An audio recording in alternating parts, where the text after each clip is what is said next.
Hello, my friends. I think I'll start doing these chats in the car because this seems to be the only real free time that I have driving, and I have this hanging up, so I'm not holding. I'm being kind of responsible, semi-responsible, but you do what you can, when you're a motivated mama like me.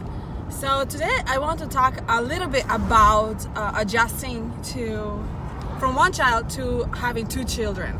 So I've been in that period right now of adjusting since my son was born, Michael, on October 13th, which is really cool because my daughter was born on August 13th. The whole 13, and both Maya and Michael, the M is the 13th letter. So something is happening over here. It's very interesting. Both born right at 38 weeks. With both I gained 40 pounds, so that's another journey right now that I might be chronicling a little bit, losing this baby weight. But anywho, the whole adjustment, I'll tell you, it's been I think the roughest part is letting my son cry more than I let my daughter. I mean, with her I would just run and cuddle her and just look after her. But with him, I can't do that all the time because I have another child and have to finish what I'm doing and show her, care and concern, which is interesting as well because I've learned that he can soothe himself sometimes. And with Maya, I didn't really give her a chance to even try and soothe herself. So that's fascinating, but it's so hard when they cry. It's so stressful. It's really stressful. But it's also really cool to see the differences in them. Like right now he's in the car and he's sleeping, he's so happy. He loves the car. Maya hated the car. I mean, driving in the car was super stressful for me, especially if she was crying. Sorry, it's moving. Because she would if she starts crying, forget it. That's it. That's all the way home or all the way wherever we're going. She'll be crying. But anyways, I just want you to remember to give yourself some grace. Do the best you can and relax a little bit. I had to relax a bit in my mind and not be so uptight if I hear him crying, or to allow myself just have some grace. If I'm not a superhero mom that I want to be, or be, especially that emotional part. Like I want to be there with him all the time if he needs me. But having two kids, I don't know how other moms do with lots more. Like my mom had 8, so I'm 1 away. My grandma had 15. One of my aunts has 16. My brother just married a girl. Her aunt has 18. How do you look after all their needs? How do you manage to stay sane? So let me know, what are your tips for staying sane? I actually, a few nights ago, he was crying and crying. This whole 6-week mark of apparently I learned they have this crying spell. This around 6 weeks, it intensifies. It's been a bit rough, and one night I just felt like, that's it. I'm sorry, darling. I turned on the bassinet, the vibration, the music. I had to take a shower. I had to reconnect with myself. I had to center myself.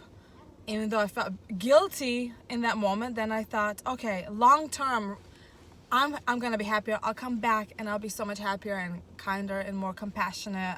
I'll refill myself rather than coming back a more stressed out, worn out mom and being irritated, So when do you make that line of, okay, this is for short-term loss, I make the long-term gains? That's emotional struggle. That's the question. So I'm learning to fit in everybody's needs. The husband, the children, the house, the dogs, my passions. It's quite a balancing game. So I think moms are amazing. They really are amazing. My father, who's one of those alpha males growing up, he's been watching this show where he talks about how, so the man get to look after the house on a weekend or whenever, and after the kids, while the moms are going on a retreat. This whole show is like a Ukrainian show. And so he says, so they go away and the guys are like so macho, whatever. Yes, it's gonna be a breeze. What's it, what's to this? And then by the time the episode is over, by the time the time interval is over, and the moms come home, they're like, oh my God, my wife is the best thing ever, you know, she's the most amazing, the most incredible, the most wonderful, the most miraculous, oh my goodness. And then there's the appreciation. So my father now is saying, oh wow, looking back now, I'm really appreciating seeing what my mom went through. But I just pray and hope that your men see that now and support you, and that you show yourself a bit of grace. But give me some tips, ladies. What worked for you transition from 1 kid to 2 kids? And we'll talk about more kids later if that's the case. But for me, I don't know. We'll see. But from 1 to 2 is quite a transition. And I hear that after a third kid, it gets easier somehow.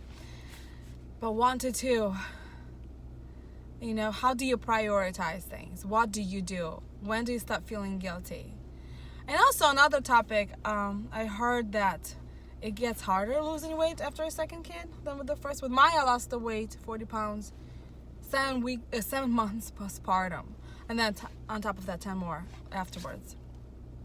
But I haven't been really seeing much progress right now after Michael. It's kind of staying the same, even though I'm breastfeeding. So tell me what worked for you. I'm sure probably people will tell me, you know, stop eating all that sugar as well. Which I'm relying for energy. Anyways, I love you, moms. I wish you all the best. Stay motivated. Give yourself some grace. And right now I know I'm rambling, but last night I've been having twice in the night and during the day yesterday, firemen came out to check in the house. They had a smoke alarm signal come to the station, and there was nothing going on, and there was no alarm in the house. But so during the night they came out twice. Poor guys. Finally made an appointment, and I called the security, and they're going to come and check it out. But which is so random because it's super rare for this to happen. Like, they get the notice, it's triggered, but I hear nothing in the house. So I barely slept last night, let's put it this way. But I want to start doing these videos and being real. Anywho, love you all the best. Bye bye.